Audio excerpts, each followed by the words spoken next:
Donna, did you ever have a horror story when you were breastfeeding? Well, I breastfed the wrong baby.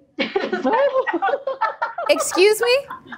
We want to know. I did. What happened? Okay, please explain how that can happen. Well, let's see. My son was born, and I'd broken my tailbone, and I wouldn't take any drugs, which was another dumb decision. But I didn't want to take any drugs, so when it was over, they gave me Demerol and codeine. And about 2 hours later, they brought him in, and they said, you know, Jacob's ready to feed. And so I was like, oh, great. And I was all excited, and they held him up. Well, Jacob was 7 pounds 6 ounces, had red hair. This baby was like 10 pounds 5 ounces and had black hair going everywhere. And the nurse brought him over, and she said, it's the Kennedy baby. And I thought she was saying he looked like a Kennedy. So I was like, oh, you're so funny, bring him over. So they brought him over, and I held him, and I looked at the nurse, and I said, they changed so fast. And she was like, oh, I know, they'll be in college before you know it. And so he just latched right on, and he was a great feeder, but he kept looking at me like, who are you? And I kept looking at him thinking, you don't look familiar.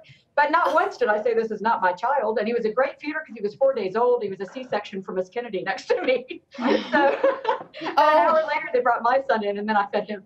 What was the mom's reaction when she found out? Oh, the nurse got fired immediately. She was not. Oh, wow. I was fine. I thought it was hilarious. And, you know, I was pleased with what a good feeder he was. It alarmed me that I did not have the maternal instinct to say that, no, this is not my child. I don't care.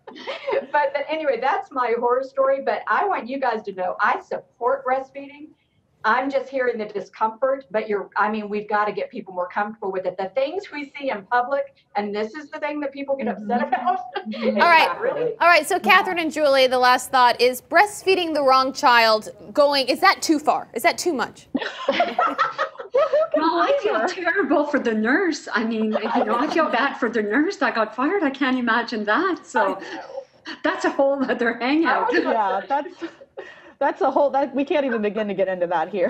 Yeah, Donna, that's where I draw the line. I'm sorry, you know, restaurants, churches, we can debate, but breastfeeding the wrong child, I'm gonna have to say no to that one.